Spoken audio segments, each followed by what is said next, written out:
Hey, what's going on, you guys? It's Victor from Cyborg for Life, and today we have a special return guest to the show. He's a cosmetic lengthening patient who's just finished his lengthening phase, and he's back to share his updates with you. Please welcome Alfonso.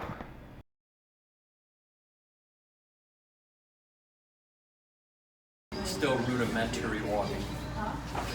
Oh, come right here. I should. Are you kidding?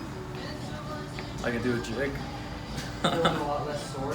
Oh. You can tell today, right? No. I already told you I'm telling you. No, it's Yeah, not. So this is not even a week after the surgery. There's still. Look at him. I love it. Good job. Thank I'm you. serious.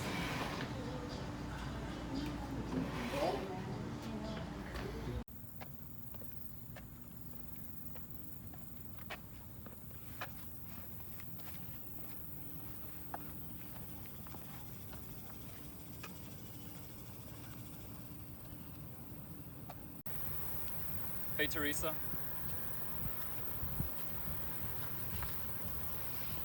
Do you think this is as bad as last time? It's a little less strained. Okay. Bye Teresa. Good?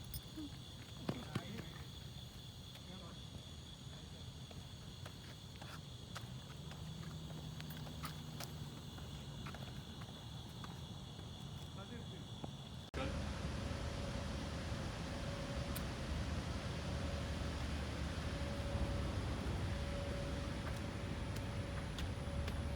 Good.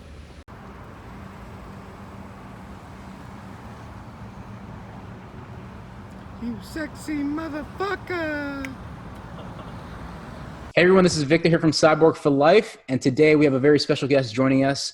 He is a return guest. This is our cosmetic lengthening patient, Alfonso. Welcome, Alfonso. How are you doing, man? Not too bad. How are you doing today? Awesome, man. Well, thank you so much for coming back on. We've been getting a lot of requests for you to come back on and share your updates about your progress with your leg lengthening surgery. Now, you had gotten femur lengthening, bilateral femur lengthening with Dr. Debiparshad, and you went for 2 inches, I believe, right? Mm-hmm. Okay. It's funny. When I was going to do it at first, I was like, man, I really want to gain 2.5, 2.7. Yeah. But then I settled for 2 because I wanted to retain most of my athletic performance. Okay. Yeah. So I'm really glad that I did that.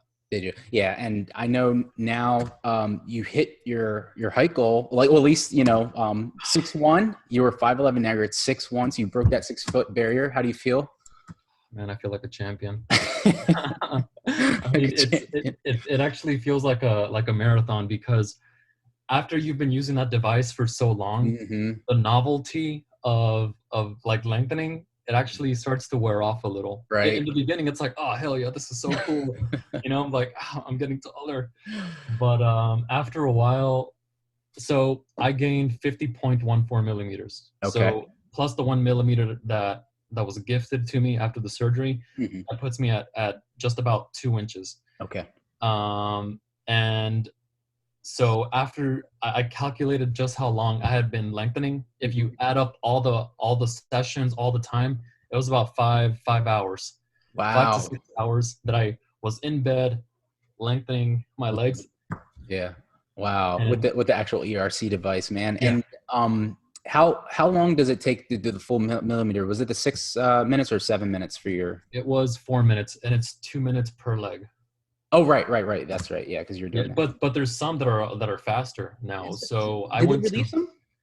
I went to Dr. Debiparshad's office for my last checkup in the beginning of July, and there's a new device where like there's no like power cord. It's all Bluetooth. Oh It's yeah. this really sweet like Lamborghini looking unit, and all the patients going forward are gonna get that. Ah. And I think that is like 1 minute and 30 per leg, but don't quote me on that. I'm not a professional. Right. I just remember being like astounded by how Yeah. cool the new unit looked. Yeah, I remember a new Invasive rep mentioned that was coming out. I didn't know it was going to be released this year. That's really cool that they did it with the whole pandemic thing. But awesome. So you reached your goal of 6'1", or at least that's one of your goals. And you only went for the 2 inches because you wanted to retain that athleticism. Do you notice your new height? Do you notice the differences? Oh yeah, big time. Do you? Yeah, it's funny because like a lot of my clothes, it fits me too small. Some of it. I'm like a size 32, size 30, 32, 34 in pants. Right. Luckily, I don't have to buy new pants. They just fit a little, you know, A little tighter. I mean, a little higher up. Yeah. But it's cool because I also like I look down more. And that's, you know, I'm sure that it'll hit me a lot more once I've regained most of my athletic performance. Yeah. Once I'm able to work out and I'm able to walk freely. I can walk. Yeah. I can walk great. Right. But I want to be able to walk without that sensation in my legs of like, hey, kind of just had your legs broken 2 months ago. Yeah. When did you finish lengthening exactly? What day was that? Like, was it Last Friday? last Friday? Wow. Whatever Awesome. that is. So yeah, that was 1 week ago. So that's very cool, man. So you did it for that was pretty much 2 months. Yeah, just a little over 2 months.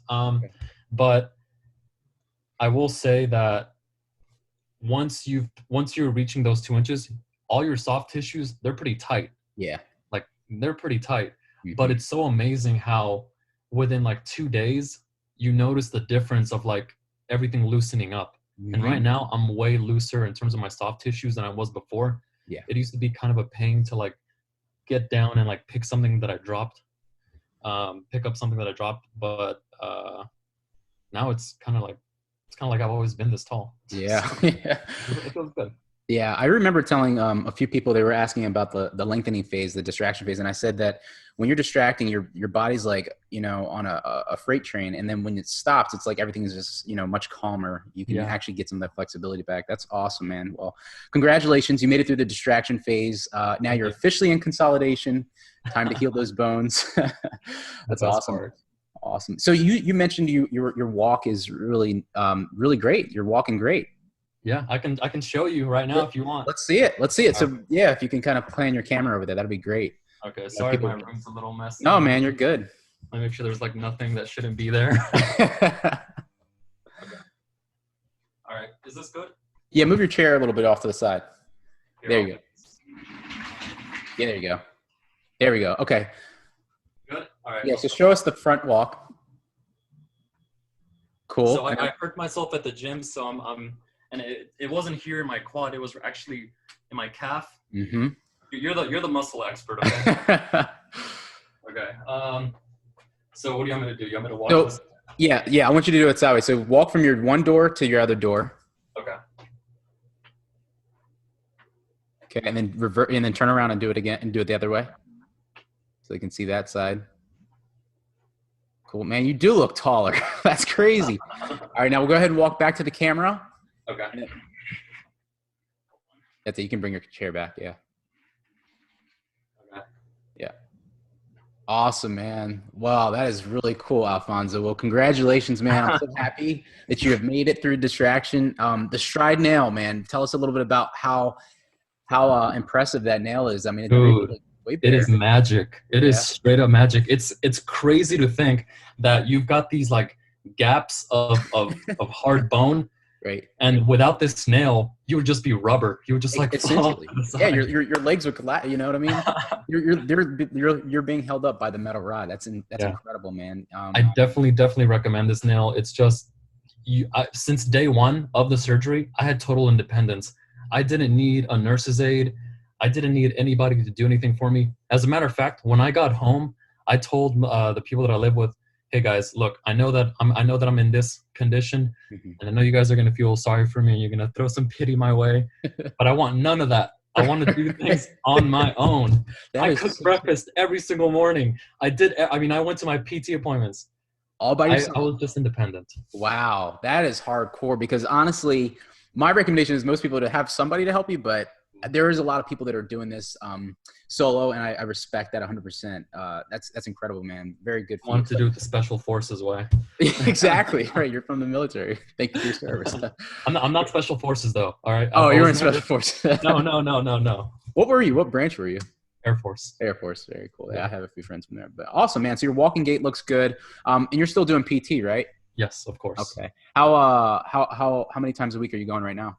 So I'm doing it 3 times a week, and on the days that I'm not, so I go on Monday, Wednesdays, and Fridays. On Tuesdays and Thursdays, I have like my own program. I don't have the paper on me, but Okay. it's basically a bunch of stuff like what you showed in your video, about the physical therapy, Mm-hmm. like the bridges. There's some like there's some side walking that they taught me how to do to like fix a bit of a Trendelenburg gait that I developed in the beginning. Mhm. So I was actually walking a lot like a penguin Right. in the beginning, and that's got nothing to do with the surgery. It actually has everything to do with my muscles, Abductors.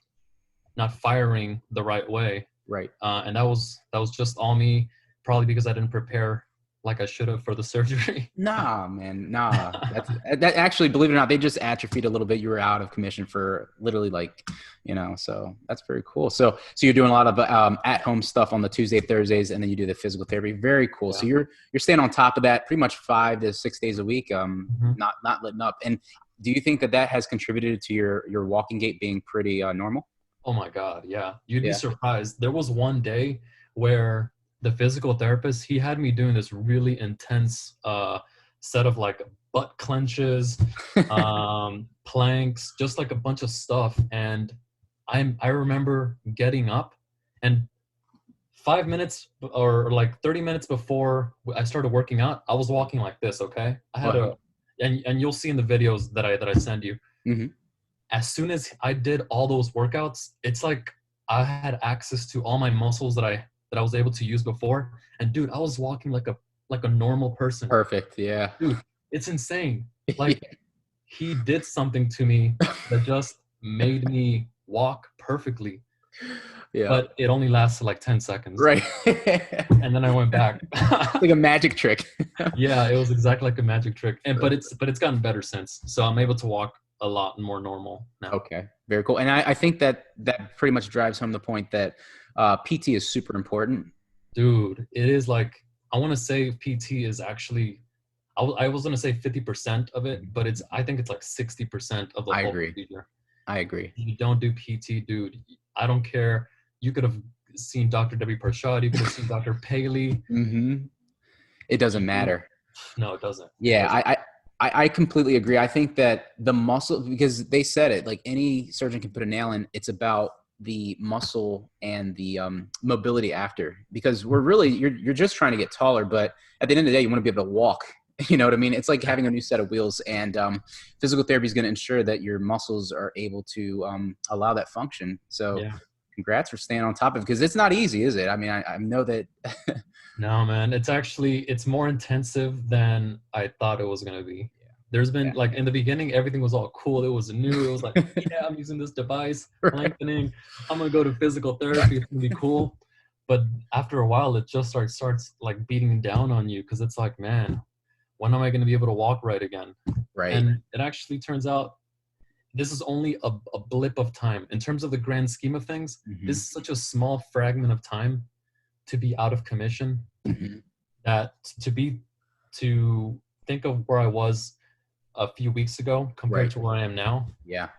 I'm so happy that I went through with this. I know. That's so cool. I'm so glad you brought that up, because of the fact that a lot of people are worried about, the pain and being out of commission. I'm like, it's temporary. And if you can get through the distraction phase is really the most grueling phase, because after you stop, it's just let it heal and just kind of do your normal daily routine. Yeah. And obviously you still have to go to PT a little bit and do some exercises. You probably hit the gym a little bit, but it's all about the lengthening phase. And if you're going for the full 8, or if you're going for, like I think 6 centimeters for you, something close to that. 50. Oh, that's right. 5 and 5 centimeters. 5 centimeters. Yeah. So I wish. It's that time frame has to be, just kind of, you just got to be mentally strong for that. Say, hey, if I get through this hurdle, it's going to be greener on the other side. And you definitely did that. So very cool. So PT is going well for you. Your walking is looking normal. The pain, Alfonso, tell us about the pain from at the beginning of the surgery, like when you first got out of surgery to where, you know, maybe a couple of weeks into it, during distraction, and to this point. Tell us about the pain levels. I've received so many emails since the first video that I did with you. Right. And I want to say that the number one question that I always get is about the pain. The pain. The pain is not bad. Oh, like, wow. I understand that. I mean, the pain is not bad immediately after the surgery. Right. It is not bad whatsoever. I know. I mean, they have you on a lot of painkillers. Okay. Now, I don't want to generalize because I'm sure that different doctors do this differently. But my experience with Dr. Debiparshad was the cycle of medications that he had me on, the painkillers, they numbed the pain so well. Did they? And I'm sure that there's a lot of other doctors who maybe use a different cycle or maybe even a higher dose. But that pain, it was not like you just had your legs broken, but it doesn't feel like that. It's like it was. I want to say that the first 3 days were actually the easiest for me. Wow, that's incredible. Just because, dude, I was high as a kite. That's hilarious. But okay, no, actually, but there were a few days, or the second and third day, the physical therapist would come into my to my hospital suite, and she was helping me like learn how to get onto the toilet and then off the toilet, just because, you know, it's kind of important. Yeah, I mean, and also your legs are kind of tender, so she wants to make sure that before you leave that you can do this. Right. I'd say that was probably the most painful in terms of the whole experience, and it was only like 30 seconds. Yeah. So, but the pain in the first few days is not that bad. The pain for the first 2 weeks, it's low. I want to say it's like a 4 out of 10. Okay. But as long as you use your medications, then you'll be fine. Yeah. Okay. The worst pain, I think, is actually going from the first inch to the second inch. And I'm sure that if you were to go from your second to your third inch, it would be even more. I thought the pain was going to be like linear. Yeah. But it's actually exponential. It's more exponential because like you're stretching out so many soft tissues. You're stretching out your sciatic nerves. You're stretching out so many little things that you never even thought of. You never realized just how synergistic your muscles are, how they all work together, how like if you don't have access to your hip abductors, your hip adductors, you are not going to walk right. And it's going to translate to maybe compensation, which leads to pain. Right.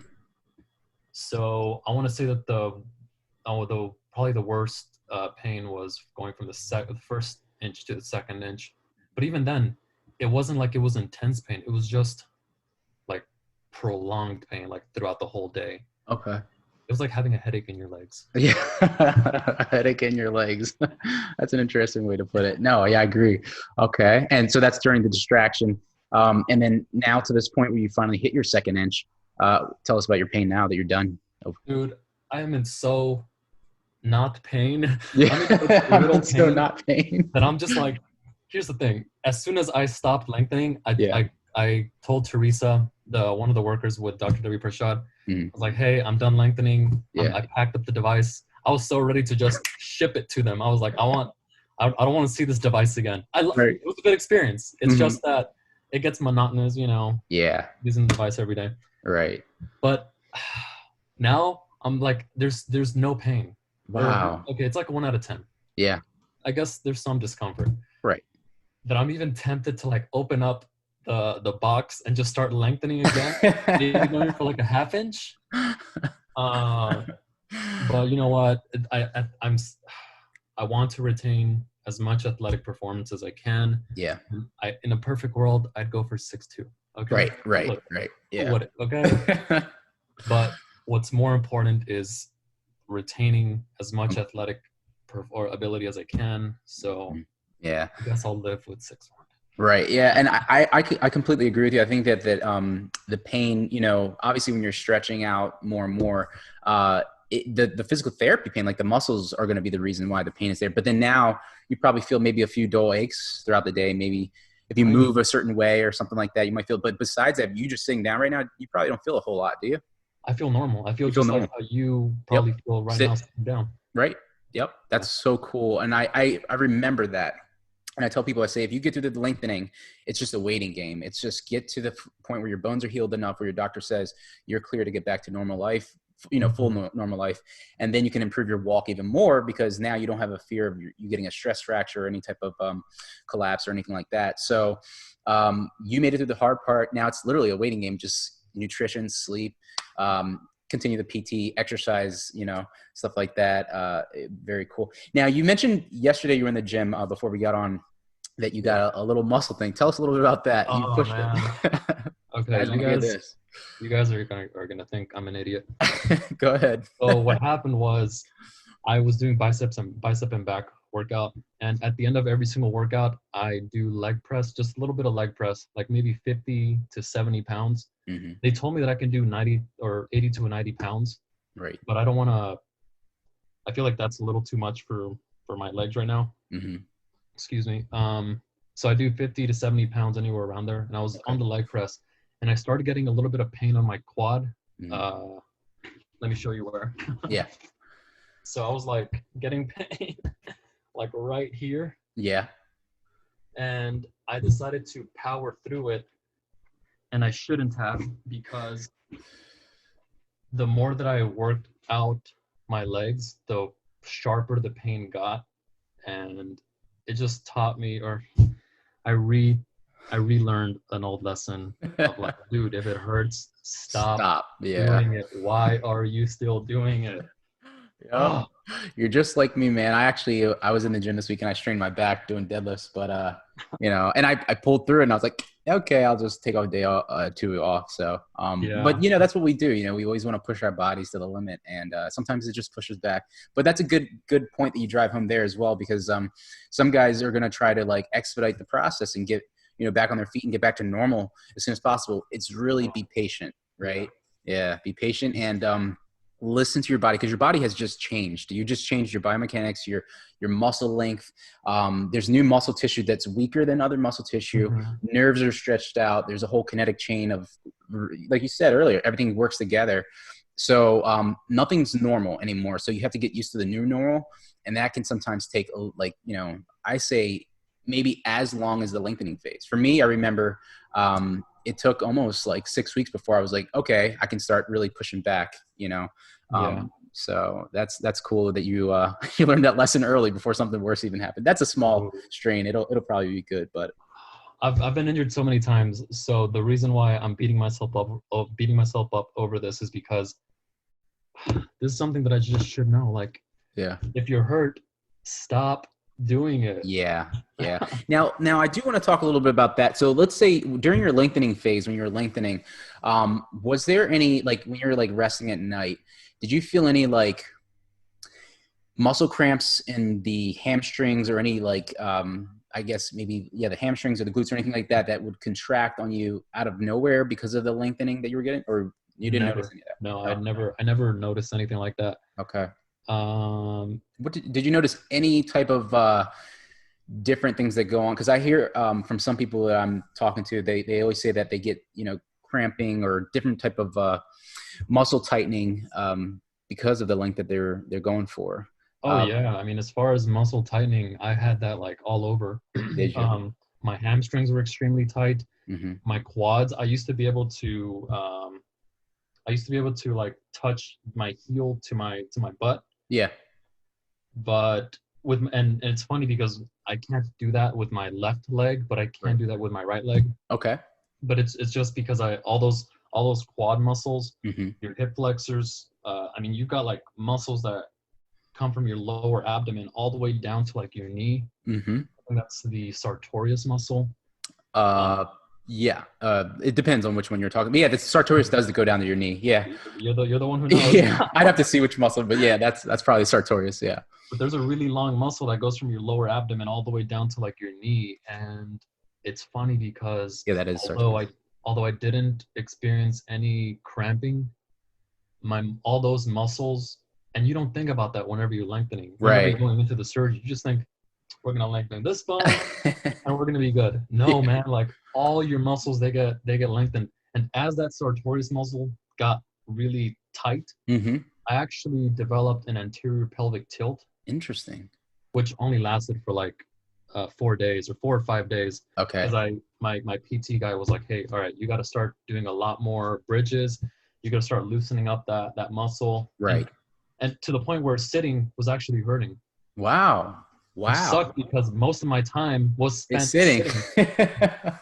So I'm Wow. just like, trying to like relieve that. But it only lasted a total of like 4 days. Okay. Just doing what my PT guy said, it fixed it for me. That's great. That's good. He caught it in time. Yeah, and I think that I had the same thing because I had the tibia done, and I know that my I was pretty muscular before I started. And I noticed that my doctor was like, "What's going on here, Victor?" And I was getting a little bit of the I wouldn't say full on ballerina foot, but she was like, "You got to stretch, or else you're going to lose bodybuilding." And my PT, they went to work and they really got it back. They caught it in time, and it was pretty painful. They had to like really put their body weight in there and do it. But they caught it in time, so that's great. All right, man. So I want to talk more about moving forward now that you're done your lengthening. You're letting your bones heal. Do you feel like I want to ask you this hard question? It's like, would you do it again? Oh, come on! Without a doubt, absolutely. Really? Okay. Oh yeah, there's no doubt about it. I mean, the whole experience from the beginning till now, it has just been completely pleasant. Wow, interesting. I mean, okay, look, I'm saying that now that I'm done with lengthening, right? Yeah. I mean, in retrospect, when I was in the military, boot camp was a piece of cake. But while I was in it, I was suffering. So would I do it again? Absolutely. Okay. The worst part of this really is the whole lengthening phase, just because you just want to be done with it. Right. You know what I mean? You're lengthening your muscles as well, and they're getting tight, and there's a lot of stuff that you're not able to do. But it's all it is, just like you said, a waiting game. Yeah, it is. I mean, whenever I had a question, I would talk to Teresa or Ronnie with LimbplastX, and it was like, because I went through this alone. Right. It was good to have like, their input and them like pat my head and say, you're gonna be okay. Any questions I had, yeah, I mean, it was good. I would definitely do this again. That's cool, man. That's awesome. Another question that I've been getting for you is about proportions. So now that you got your femurs lengthened, do you notice now you only did, you did 2 inches. So you didn't go the full 3, but do you notice with just the 2 inches, do you notice any difference in terms of proportion of your legs to each other? The length of my quadriceps or of my femurs relative to my tibias, it looks a lot more proportional. Okay. Before it looked like my tibias were longer than my femurs. In your femurs. Okay. Whenever I'm in bed and I'm looking at my legs, my legs do look a little longer, but not like you can't tell. You can't tell, right? You can't, and you would be more likely to tell maybe if somebody gained 3 inches, but even then, like it's hard. It's really difficult to tell who's had the surgery. Exactly. And I think that goes to the point, like, it all depends really on the bone lengths before you begin. Because if you, like you said, your femurs were probably shorter in comparison to your tibias anyway, so it kind of made you more proportional. Whereas if somebody has really long femurs before they begin, it might throw off the proportion a little bit. But I always say that by you getting in the gym and working out over the next couple of months, you're going to notice your legs start to fill out a little bit. Yeah, and that illusion is going to change, and you're going to look more proportional anyway. Oh yeah, you're absolutely right on that. My femurs, they look more skinny, but that's obvious, right? You just stretched out your muscles. Yeah. But I can't wait until I'm able to like fill them work up out. And just feel like tree trunks, just get tree trunks for quads. I do want to ask about energy levels. Like, how are you feeling now that you're done your lengthening? Do you feel like back to your normal self, or do you feel like I'm still recovering from a big procedure? Yeah, I feel like I'm still recovering. Okay. So I wasn't able to go to the gym as much as I wanted to during the pandemic, and during the first month of lengthening. Mm-hmm. So I feel I feel like my energy levels are lower. Okay. When I'm in the gym, I'm moving really sluggish. Yeah. My energy levels aren't as high as they used to be. Okay. But they're definitely increasing. Okay, they're increasing. Yeah, I remember that too. I remember when I first got back in the gym, I felt like I got hit by a Mack truck. I was worn out for like 2 days. But then over the next 3 to 6 weeks, I noticed that it came back a lot more. So that's huge. And then obviously getting around, do you use any type of walking assistance right now? Or are you just using your own body, like just walking with the Stryde Nail? Yeah, I'm just walking with the Stryde Nail. So I use the walker for maybe 2 or 3 more weeks more than I was supposed to. Oh, okay. But that's only because as I walked, my gait was so off that I feel like my gait was so off that it was actually causing me pain in my shins. Interesting. So I ended up just, I took it upon myself to be on the walker a little more. And Right. now I don't need it. So, You don't need it anymore. That's yeah, so cool. everyone's different. Yeah. I want to ask, I mean, this is a huge question, Alfonso, that people always ask about the procedures, complications. They're scared of losing their leg or, losing function of a nerve or tearing a muscle or whatever. Have you had any complications that you can put your finger on? Any complications? I mean, the worst thing that's happened to me is maybe just my loss of being able to use my hip abductors. Okay. That's the worst thing. That's yeah. But it was fixed with physical therapy. Mm-hmm. Yep. And it has, so like your muscles, they have like certain striations and they all work in a certain way. Right. And so when they're cutting to get to your femur and, put in the nail, it might happen that your muscles, they maybe don't heal correctly. Scar tissue. Like scar tissue. Mm-hmm. And so now they're not working properly. Exactly. But the thing is with physical therapy, you can get that right back. Yeah. Let me ask, did they use in physical therapy, did they use that A-stem, like the hard plastic comb thing, where they kind of combed the muscle to break up the scar tissue adhesions? Did they use that? Dude, they did that. And I was thinking about that percussion gun that you showed. Right. The reciprocating percussion gun. Yes. Uh-huh. Just because that's what it's for as well, right? Yeah, that stuff that breaks up scar tissue. Yep. Okay, yeah, they use that thing to like roll all my muscles, and I feel like that is what like broke up the scar tissue. Does to like allow my muscles to like get back to like proper function. 100%. I'm telling you right now, and that's why I really seriously stress PT and like doing things like that rehab, because that's going to make this journey so much more effective and have a good outcome is by realigning those muscle fibers. Because if you have scar tissues, you're going to have a higher chance of we're going to be less flexible, and then 2, you're not going to have proper motion, so your walk will be off. So a lot of people who slack on their PT, their walk is not as normal. It takes much longer to get back to normal than it should. They can get back to normal. It's just going to take a lot longer. And that's why people ask, how long before I'm walking normal? I'm saying, how hard are you willing to work for PT? That's a better question. So very cool. If you can't do PT, then I don't even do the surgery. Exactly. That's in my opinion. No, and I actually said that. I said, I remember in that the PT video that I shot, I said, if you guys aren't hard workers, then just you either become a hard worker or don't do it, because it's just that's one of the biggest parts of it. You said it's 60% at least. So very cool. I'm trying to think of any other things that people are going to ask before we get off, because I have obviously a few questions at the end I want to get to. What about doing little detailed tasks? Like now you're still studying stuff. Has that gotten easier? Yes, it's gotten easier. And as you're lengthening, you're stretching out a lot of muscles. You're stretching out a lot of nerves. And I developed a tiny bit of discomfort around my knees. Okay. It wasn't knee pain. Like it wasn't joint pain. Right. So it's not like I couldn't get down to like pick something up or it hurt to walk. What happened was that I feel like the nerves around my knees I had like a tingling, slightly burning sensation. Okay. So like maybe a 2 or 3 out of 10 pain.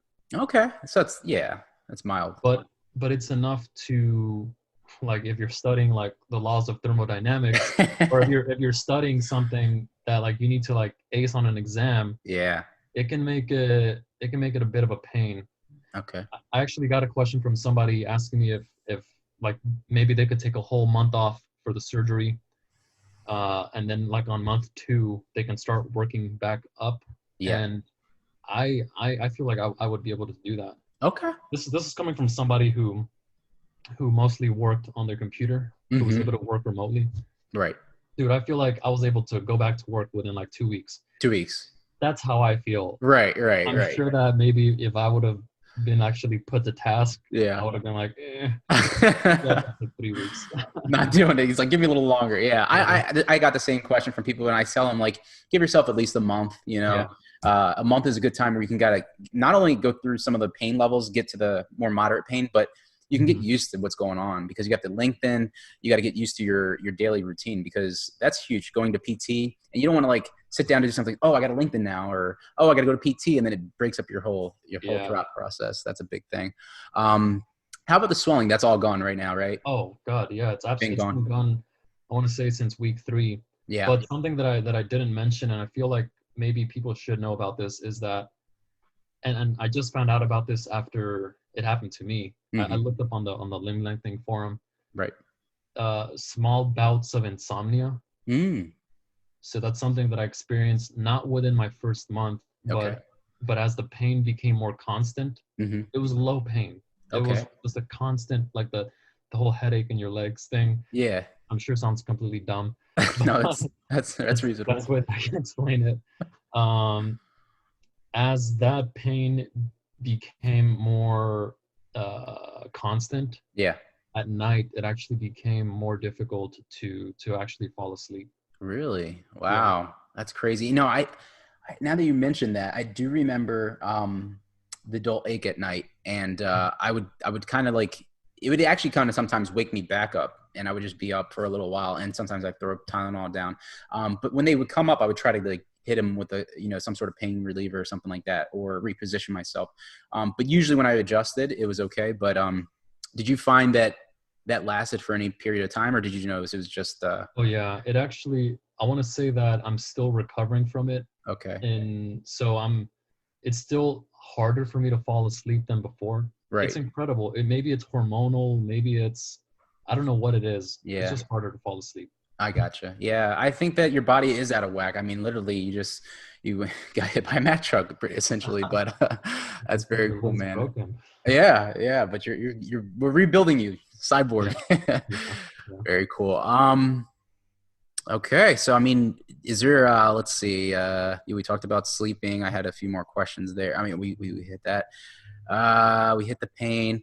Getting back to the gym, I do want to talk about that. There's a lot of guys who are athletes or, into the fitness thing. When did you start to kind of like get back in the gym, and are you going into the actual gym because of the whole pandemic thing? Are you working out at like like the physical therapy gym? What's going on there? So I go to a local gym here where I live, and so it's an actual gym. And the reason for why I'm going to it is just it feels weird not going to the gym, especially when that became such a big part of my life. And it's not because like, oh, I'm a crazy athlete. Oh, I want to get ripped. You're not me. Yeah. It's just because it's like it's a way to like expend a lot of energy. It's a way to like stand up and go do something. It's a way to just like not be cooped up in the house. Right. I guess to answer your question, it's mostly, it's got a lot to do with the whole pandemic. Not being able to like socialize just because it's like you're gonna get sick. Right. It helps a lot with the insomnia. It does. I think the stress relief, it's a perfect outlet, for channeling stress, because right now, every day you go to sleep and you're still recovering, your body's going to have stress, and it's a perfect way to relieve that. And it releases endorphins and whatnot. What you said, leg press and stuff, are you doing like a certain split, like there are different body parts on different days? Or are you just focusing on a lot more like cardiovascular, getting the blood, nutrient delivery and stuff like that? What type of workouts are you doing right now? So to answer the last question that I didn't answer, I got back to the gym a month and a half after my surgery. Oh, okay. After surgery. Okay. But the stuff that I do, so I do split it up. So like the first day it'll be biceps and back. The second day it'll be triceps and chest. Okay. Third day it'll be shoulders. And then the fourth day it'll be legs.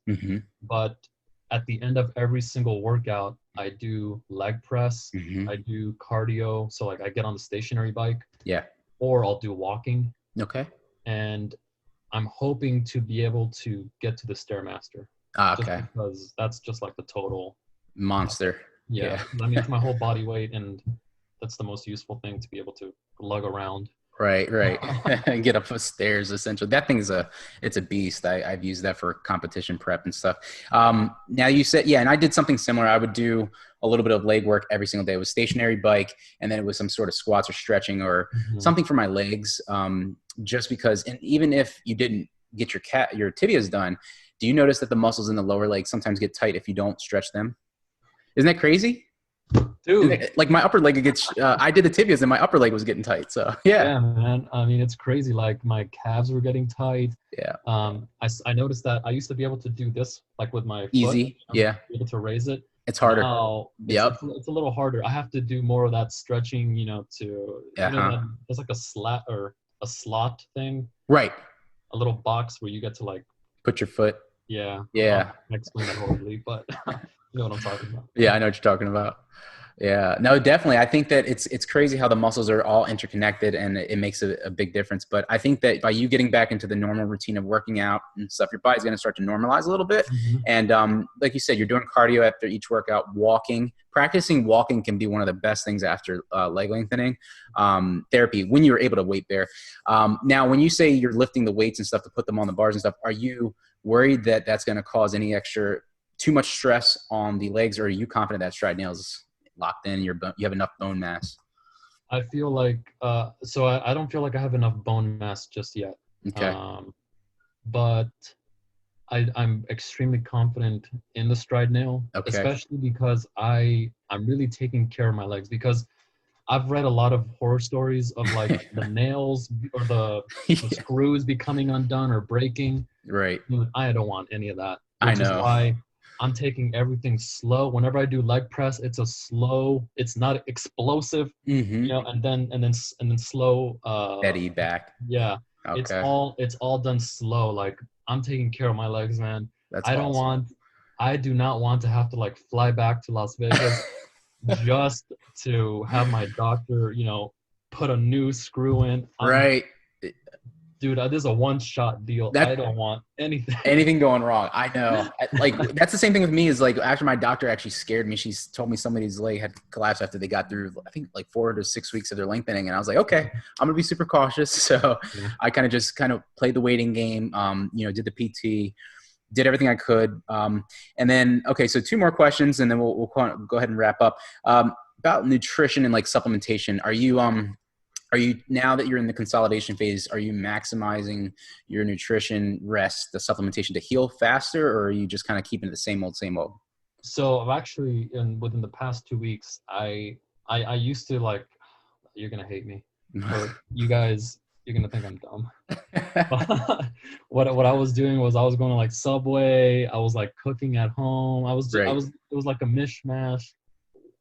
Eating out is totally dumb especially when you can prepare meals that are a lot better for you for a lot cheaper. Yeah.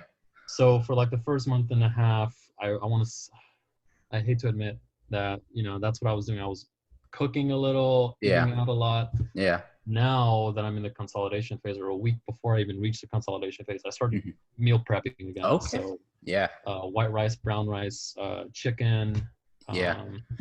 A lot of vitamin D and calcium. Okay, good, to help the bone heal.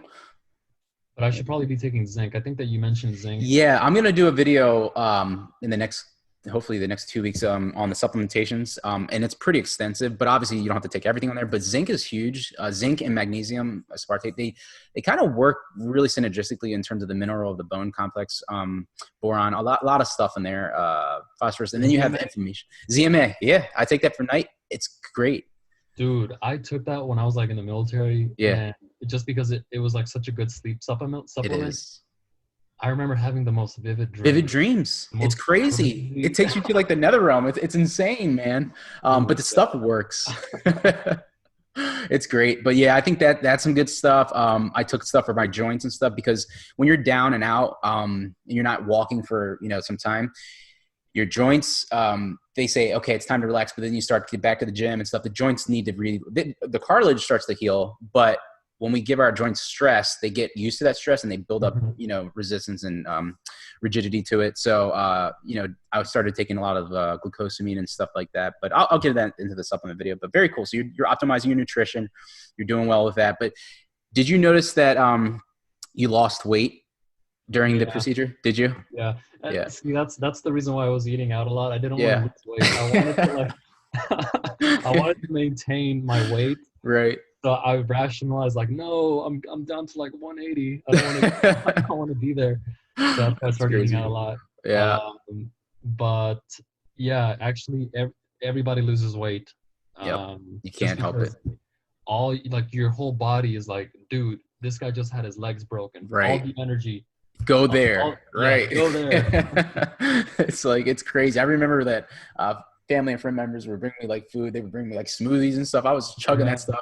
And then like you said, during the consolidation phase, I was like, okay, I'm back on my feet. Let's get smart. I started eating a little cleaner. And I felt better, but it's always good to sit down and enjoy a few good cheat meals. So, dude, oh my God, I was eating In-N-Out so much. Were you? That's right. You guys have it over there. We don't have that on the East Coast. Very cool. All right, Alfonso. Well, I do want to wrap up with these last two. Talk about your goals going forward now that you're 6'1". You finished your lengthening. You're just healing now. You hit your height goals. Let's hear about like what do you want to see now between now and I'm guessing you're gonna get your devices removed in about a year's time. Yeah. Tell us a little bit more about the process to the end of the journey of what your goals are for this process. So right now I'm actually going to start looking for a job. Okay. I feel like I'm ready to work. Maybe not something physical. So I most likely won't be doing any construction work. Yeah. No. But maybe like I'll probably go back to selling cars, or maybe I'll work at a hospital if I can. Very cool. So I'm ready to do stuff like that. So, and I'll continue studying for the MCAT. Okay. And maybe run for president. Yeah, we could use that. Yeah, I mean, I mostly want to go back to work just because I want to be able to build up my bank account again. Gotcha. Yeah, that is a pretty heavy hit. I mean, this is no joke. This surgery. What are your thoughts between, like, let's say when you feel what's it now? You're just about finished that. It's August. So let's say like by early fall, do you want to be able to start to like get back to like speed walking, jogging? I want to kind of hear about your, Okay, look. So physical goals. What are you looking to get done? So I probably shouldn't say this. My doctor's, if he watches this video, he's probably going to be pissed. Yeah. But about 2 weeks ago, I want to say, I went to the park because I live right next to the park. So I usually go there for walking. Right. And I started feeling, good. So he told me, dude, no jogging, no running. Right. And I'm still like walking like this. Yeah. But then I noticed that like I felt good enough to be able to jog. So, but I only jogged for like, I want to say 5 to 10 feet. Okay. So that has instilled in me that, hey, you're going to be able to like start walking faster really soon. Because dude, exactly like what you said, you worded this so well in this video. I forgot which one it was, but you said like to stand, you need like these muscles or something. Yeah. To walk, you need range of motion. Something. Right. And to be able to run, you need the muscles, the range of motion, and the flexibility. Yep. 100%. And it's so true because like ever since I started stretching more, and I've made like my own stretching routine at night, I've noticed that like with every day that goes by, I'm able to reach that goal of speed walking. So cool. Maybe jogging, Stairmaster, just like getting back to where I was before. 100%. And that progression, I'm going to tell you from, because I built a similar program for myself, and I'll be, talking about that later, but like that progression, your body will feel better than you should push it. But at the same time, you do need to kind of know where the line is so you can push it enough so you can get better faster, if that makes any sense. You know what I mean? Because a lot of people, they want to be super cautious, but then they hold themselves back from achieving, max the maximum outcome they can achieve. But at the same time, you want to be cautious so, you know, you don't hurt yourself. Like your doctor said, not running too soon. My doctor said the same thing. So very cool, you know, so you got that. That's cool. And then you're going to get your devices removed next year. I can't wait, we'll definitely I want to get these things out. I know. Every time I go through airport security. That's right, because these are stainless steel and they can see that. Yeah. I don't know if it's titanium. I think maybe it did come up on the thing. Well, I don't think I flew because my stuff was in my hometown of Baltimore. So before I went to Tennessee. Oh, very cool. All right, man. Do you have any final words to anybody that you about your updates and stuff? There's a lot of people that are actually getting this done. You know, since you've gotten it done, there's a lot more elective surgeries going on. Any words of advice to the other guys out there who's trying to get this done? Yes. The pain it's not as bad as a lot of people think. I mean, especially if you get it done here in the States. Right. I feel like the doctors, they just want to, maybe you're paying a huge premium, but they're taking care of you. Right. The pain isn't as bad. Let's see. The most important or a really big part of this whole process isn't the procedure itself. It's the physical therapy. Yeah. And if you don't have the willpower, or if you don't develop the willpower as you're going through with this, this is going to be a very difficult process. Right. And lastly, if you want to get this procedure done, don't feel, or I hope that you don't feel the need to hide it from anybody. It's a very difficult procedure, especially because like you're going into this perfectly healthy for the most part. Right. And there's an expression like, or saying, if it ain't broke, don't fix it. Yeah. And that's what everybody's worry, I feel, is like, I'm going in perfectly healthy and I'm breaking my legs. And who knows how I'm going to come out. Right. Hopefully just taller. 100%. But if you commit to the program, if you do your physical therapy, if you do everything right, if you tell your physical therapist, hey, this hurts, or hey, you become an advocate for yourself. Yeah. As long as you follow the program and you do everything correctly, for the most part, you'll be 100%. Yeah.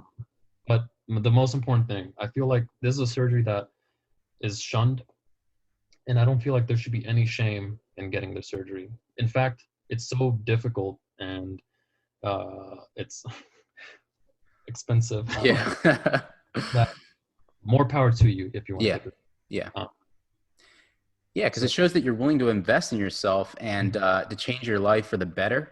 And, we thank you so much, Alfonso, for coming on and sharing your story to help motivate or inspire other people who are looking to do the same. So thank you for what you're doing. We definitely want to follow up with you. I'm actually planning to hopefully have a live video, my second live video. My tech is better. So, everybody knows Dr. Quay. He was on with me on the first one. I had crappy audio, but I think I have it fixed. We would love you to join us if he's a part of it, or maybe we'll do it, me and you, so that, there'd be some people in the chat and they'll ask questions. That way their questions get answered on the spot. Again, we'll touch base on that. But thank you so much for your time, man. It's been a pleasure. We'll definitely do another update. We're just going to keep following your journey. Your journey's awesome, and you're inspiring a lot of people. So thank you, man. Thank you very much. I appreciate it. Very cool. Well, I hope you enjoyed that update with Alfonso. He's a very outgoing guy who's willing to help anybody who's thinking about getting cosmetic limb lengthening done. If you do reach out to him, please be considerate, and we hope to have him back for another update in the future. Until next time, this is Victor from Cyborg for Life, signing out.